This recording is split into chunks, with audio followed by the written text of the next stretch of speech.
Hey guys, what's up? This is Falsebooles123 coming to you with day 19 of our quarantine vlogs. Now, the past couple days, I've mostly just been yammering about, just some of the media I enjoy watching or showing you random shit on my walls like yesterday. But today I figured, I kind of just want to, chat about the stuff I've been watching. Now, if you follow any of my other content, which I don't know if you guys do, but hopefully... You might know that I write a blog called the Boolean blog, and what I do on there is mostly a lot of movie reviews, while I'll also do TV shows and podcasts and mobile games, basically just anything that interests me. But the thing is that, while most of that is centered on, audio dramas and horror, which I like to, consume, that's sort of my niche, there's also a lot of other shows I like to watch that I don't write about, just because, they're outside of the scope of the thing. And I don't really have, any thoughts about them that I feel like sharing online. Well, in writing, rather. But I thought that, just as a little bit of fun, I can kind of talk about a few of the shows that I really enjoyed watching the past couple weeks.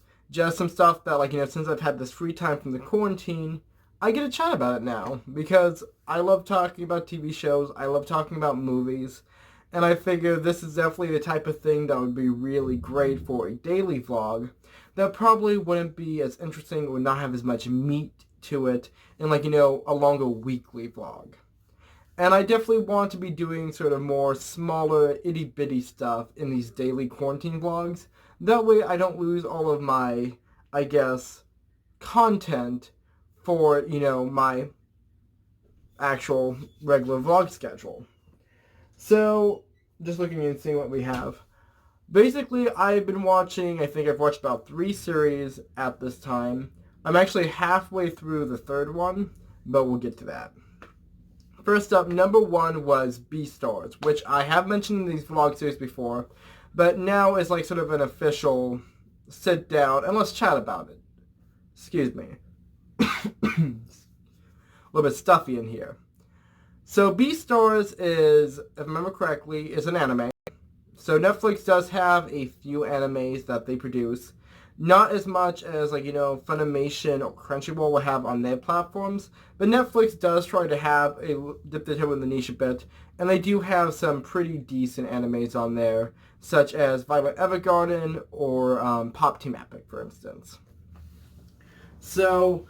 Beastars has 1 season, and I believe that they are planning on adapting it longer, especially since, as Netflix is much different from the Japanese production cycle, they have a lot more ability to create longer-running shows than what you'll normally see with most adaptations in Japan.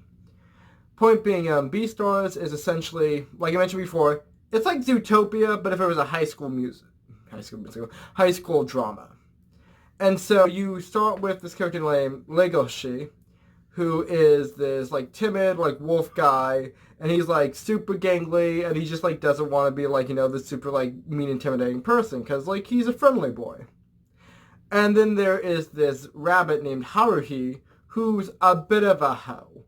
But, they actually get a lot of characterization in about that, but I'm getting off point. And so everything's fine and dandy until Legoshi is outside of this auditorium, standing guard because they need to practice for this play or something. And little bunny Fufu be popping along, and he's just holla at you, hola chica, let me go, almost maul you to death. And so he's basically trying not to murder / eat / sexually assault her analogy type thing.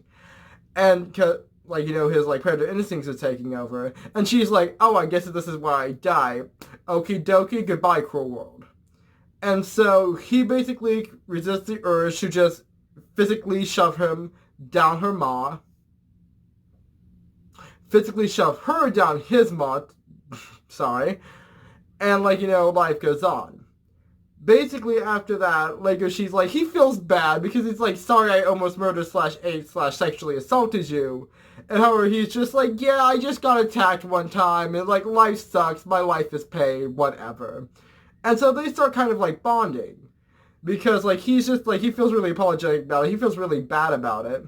And so on one hand, like, you know, they're dealing with this sort of, like, interspecies relationship, and, like, Legashi's really into her, but he doesn't know how to say it because he's, like, super shy. And Haruhi, like, actually has a male friend in her life that she can deal with, because he's literally the one guy in her life that has not slept with her given the chance. Which is really sad, but, like, you know, that's just how the story goes. And so you have all those dynamics, but in the background, you also have this really interesting world building that's dealing with very realistic depictions of animals and behaviors, and also, like, you know, the predator-prey social class that was sort of, like, you know, very similar to how they did it in Zootopia, which, fake movie watcher, I have not seen. But I've seen enough of the internet to get the gist. And so, it's a really interesting show. It has some just really fantastic moments of animation. I enjoyed it. I thought it was good. I think the CGI animation was a lot smoother than, like, you know, even Ruby, which I also enjoyed, which will definitely get me flack from the anime community, because I know most people hated that show. But I enjoyed it quite a bit. I thought there was some really interesting stylistic choices throughout the TV show. And if you're interested in anime, and if you're interested in, like, you know, dramas, or just, like, interesting world building, definitely would check that out. So, next up, so Netflix has definitely been trying to include more foreign works lately. I've noticed they definitely have pulled up a lot of true crime and horror and similar stories, like, from a lot of different European countries, because they're definitely trying to produce more content in that area. I mentioned in my blog before, Netflix has just opened up a distribution office or something like that in France, and so they included a lot more French TV shows, such as Zone Blanc, which came out, I believe, in 2018, or the new one, Marianne, which was fantastic, and how the fuck is there not a second season? I'm sorry, B. That's messed up. Netflix, fix your shit. But, what I wanted to talk to you about today was actually a Norwegian horror anthology that they released, I think, about a month ago. I can't remember what it's called in the original language, but the English translation comes out to as Blood Ride, which sounds super edgy and metal, but it's not as edgy as, like, you know, it sounds. So Blood Ride is an anthology horror series, which I love anthologies. I absolutely love anthologies. Probably, I can't remember the name of it off the top of my head, but there was this really great one I watched, and it was not Trick or Treat, but it was, like, set during Halloween. And if I find it, I'll, like, you know, just pop it in above my head or something.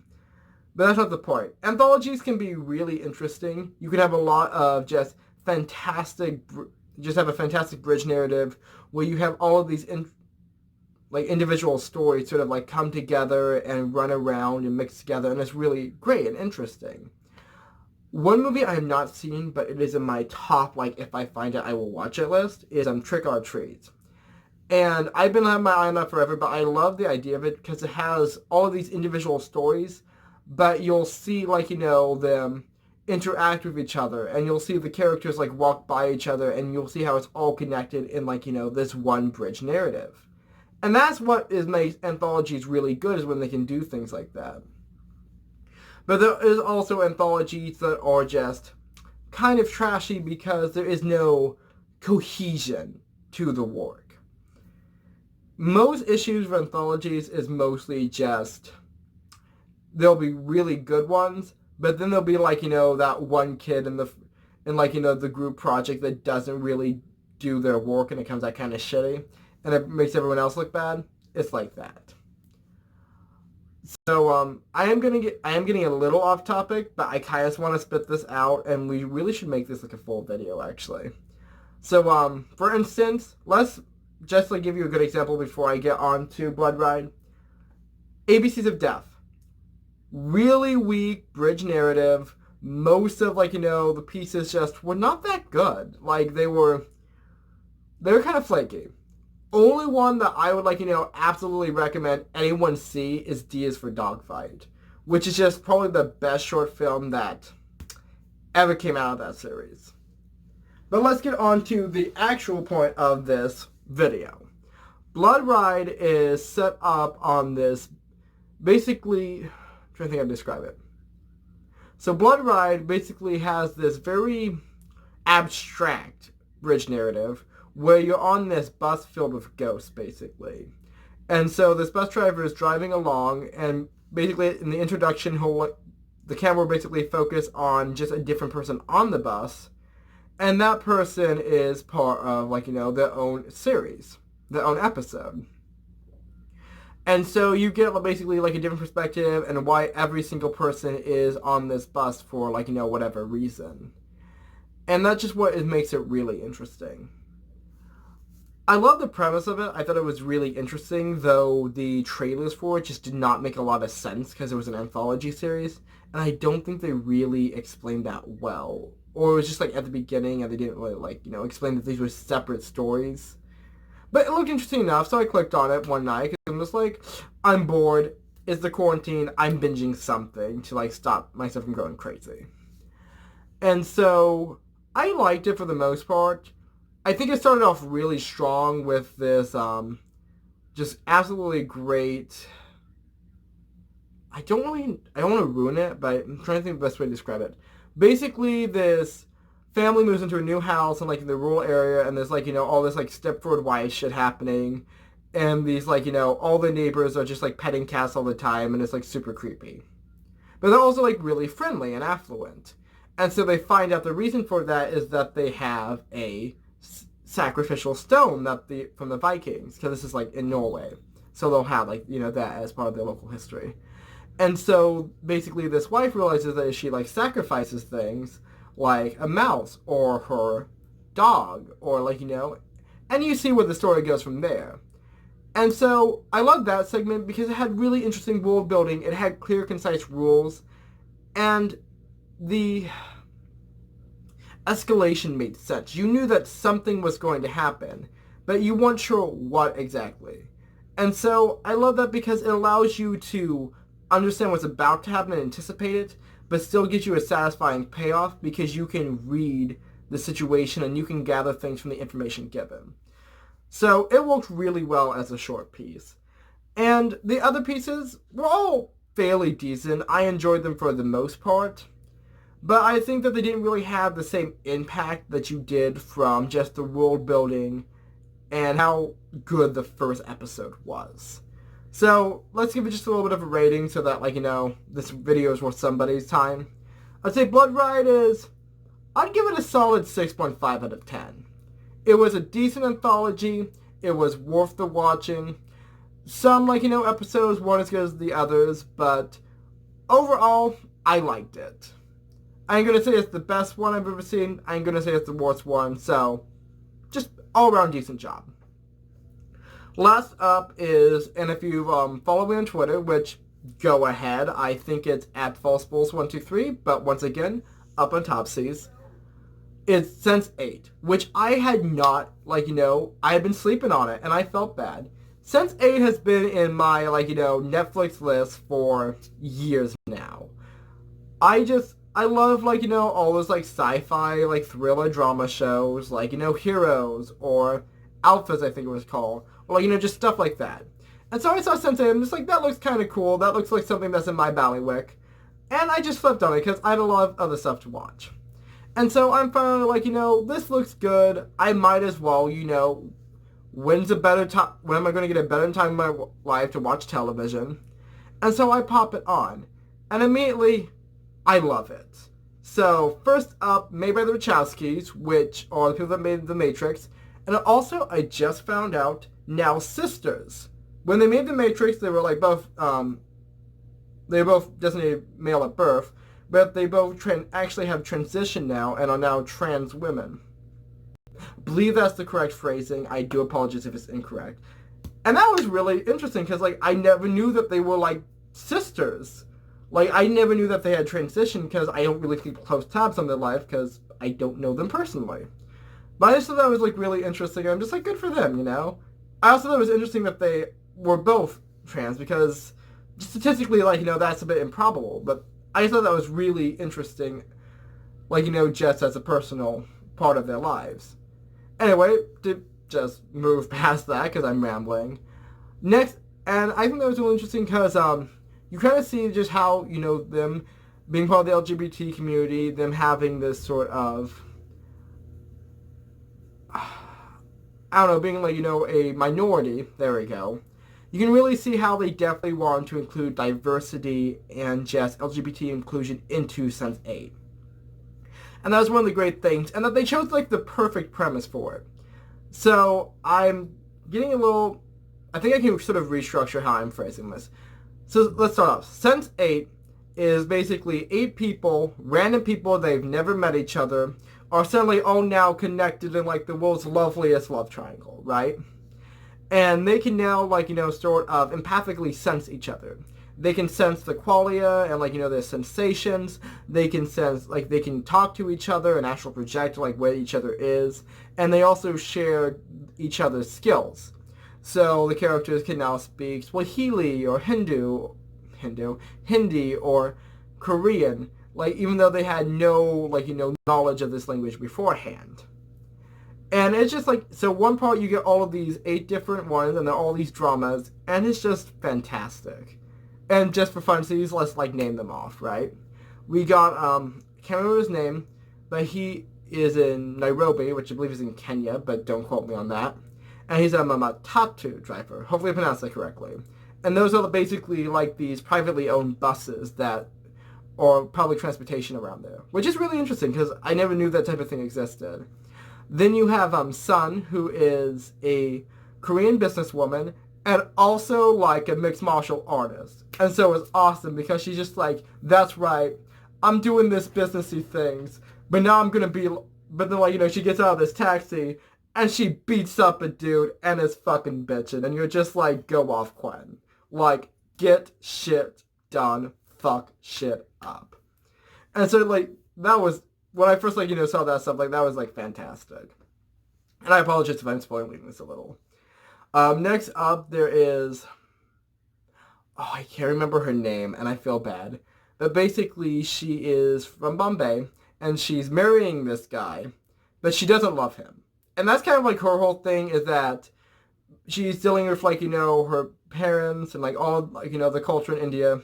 And so a lot of it's centered around, her marriage and the traditions.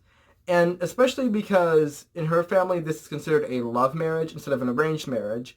But it's kind of implied that, she felt really pressured to be in this relationship. And there's just some fantastic, storylines going on there. And she's just such a fun character. You really sympathize with, what she's going through.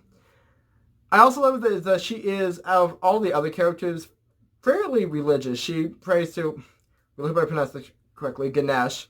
And so, she has this, whole aspect of, talk, of, praying and, dealing with this, religiously.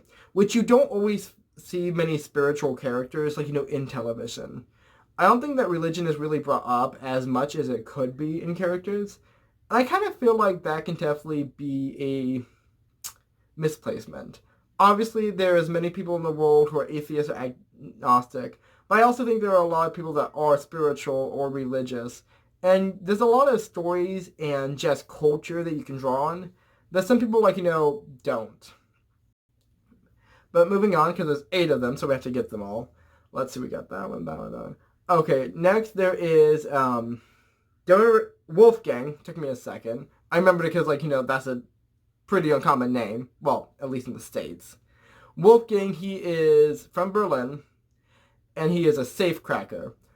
And so, in the story right now, him and the Indian chick, probably not the best description, but basically him, the both of them, they're kind of, talking to each other, and it's a bit of this conflict, because they kind of like each other, but, she's getting married, and they live thousands of miles apart. So moving over to the States, I believe there would be 3 more.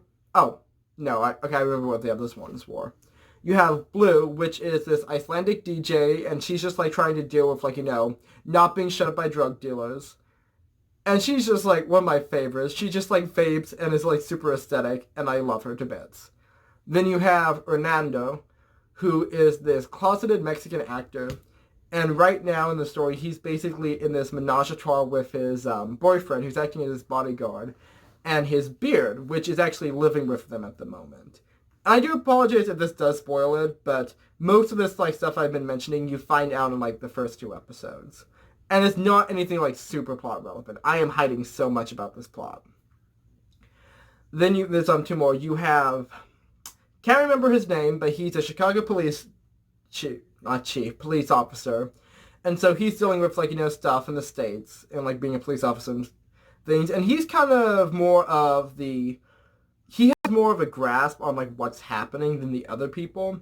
So he's kind of like, starting to understand like what being a sensei is, which is what they call them. And like, trying to find people. So he has more of an active role, which is good because he has the skills to actually research these people as an officer. And the last one, and I think it's one of the more interesting storylines is actually Nomi. And Nomi is, I believe, if I remember correctly, in San Francisco. And they are a transgender hacktivist, which is a fun word to say, and not a combination that you would usually think of. And so her story is dealing a lot with, like, her, gender identity. Not so much, like, coming to grips with it, but basically how, like, her mother and other people are treating her about it. And that definitely seems to be a source of conflict is, like, her past about that. Especially since people, like, her mother is definitely very phobic about it and causes, like, a lot of the conflict in the early episodes. But it's also, like, so she's dealing with, like, not outright, like, transphobia and homophobia, but I feel like it definitely is an underlining subtext to the story. And so basically she's dealing with that, and she's, like, basically getting back into, like, her hacking ways, which I'm not going to spoil. But she's just, like, living her best life, just being, like, queer AF in San Fran with her girlfriend Amanita, who is also played by the same actress who plays Martha Jones, which I'm just like, why does she look so familiar? And I'm just like, wait a second, that's Martha from Doctor Who. And I'm just like, what? Yes, get it, Gwen. And so you have basically this wide range of, like, cast and characters, and they all have, like, their own, like, branching off, like, storylines. And it's freaking fantastic because they'll sort of, like, each of the characters like bump into each other and like, it will affect like, what they're doing in like, their regular lives. And so there'll be all of these scenes where they're just like, sorry fam, I know we're trying to catch this serial killer, but I need to go disassociate in Korea. And so like they're doing that for a while and then like something happens and they're just like, oops, BRB gotta go back to like, my body or whatever. And it's interesting because like right now in the show, they really don't understand what's happening, a lot of them. Like they kind of get the sense that like, hey, sometimes I just, like, look a little bit sideways and, like, pop off to a foreign country and talk to some, like, chick in, like, a language I don't speak. But sometimes, like, it's a little weird. Like one of the characters, the Matatu driver, he, like, knows that he doesn't have, like, these, like, super awesome mixed martial artist skills, but he knows the Korean lady does. And so, like, he knows that he can sometimes, like, draw upon that. Like, he understands that, but he hasn't, like, they all haven't really figured out how to, like, share their skills and, like, be connected. Yeah, because, this is just a couple episodes in. They're still trying to figure out, like, why sometimes, like, they're on their period or whatever. And it's such a fun show. Basically, it's an interesting sci-fi concept.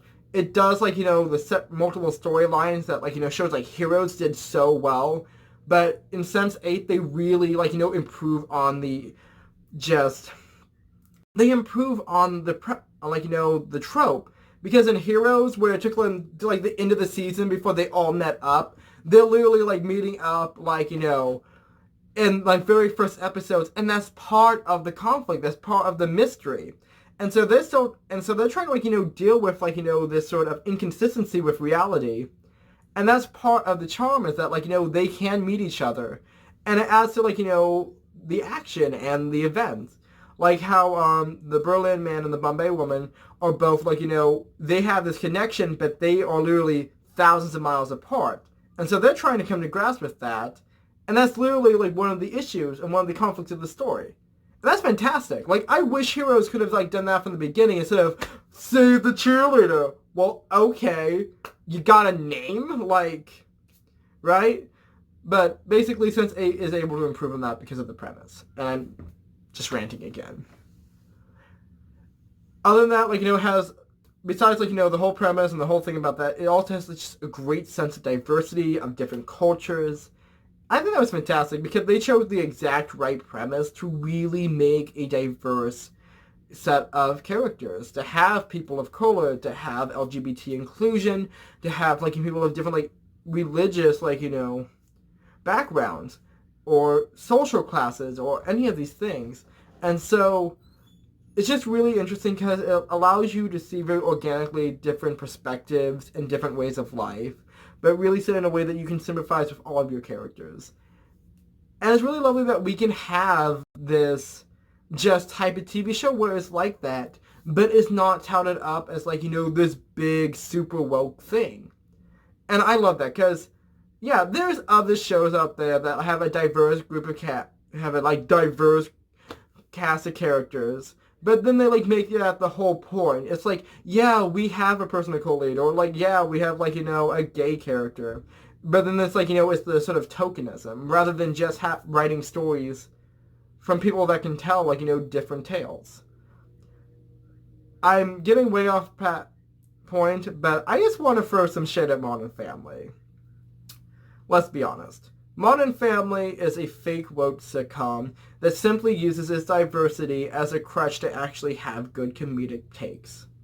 There are some great sitcoms set around a large and, like, robust family, such as Life in Pieces, which uses a vignette, like, anthology style to really tell its stories. And there are, like, ton of, like, sitcoms that do have a diverse cast. Can't think of any off the top of my head, but I'm sure they're out there. Modern Family just fails, and that is not because of its diversity, it is because it uses its diversity as a crutch. Or rather, its diversity as a gimmick. Anyway, if you liked Beastars, I'm going to put that as, I'm going to say 8 out of 10. I liked it, but definitely niche. Blood Ride, 6.5, like I said, pretty good all around. If you like anthologies, it's decent. And Sense8, that's a 9. Actually, no, fuck that. Sense8 is probably one of, like, the most interesting and enjoyable shows I have watched. It is one of the shows that I have literally been wanting to watch ever since I put it down. And I'm thinking, why am I not watching it right now? Sense8 is getting a 10 out of 10 for me, even though it's half finished. If I, like, finish it and I hate it, I will let you know. Anyway, guys, that was way too much rambling about way too much television. But I enjoyed myself. I mean, when do I not enjoy myself when I'm not shutting the fuck up? So I hope you guys did too. Let me know down in the comments, let's see, what is your favorite TV show? Like, any TV show, any type, I want to hear from you. Have you seen any of these films? Have you seen any of these shows? And if so, did you enjoy them? Let me know. Give me a recommendation for, like, the next show you want me to watch on Netflix. Or, like, no, pretty much Netflix is the only streaming service I have right now. So, like, let me know the next show you want us to watch on Netflix.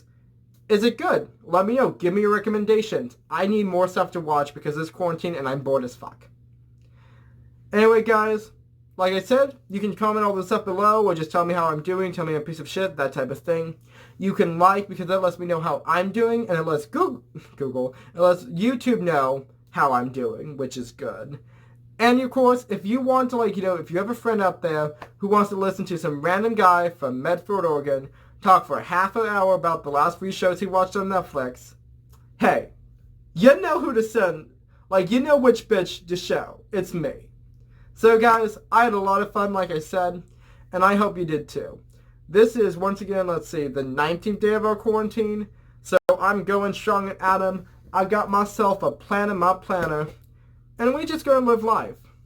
Hopefully this quarantine will let up. If not, I'll have a whole fuck ton of content for you to watch. And that's the best way to do it. Falsebooles123, and I'm signing off.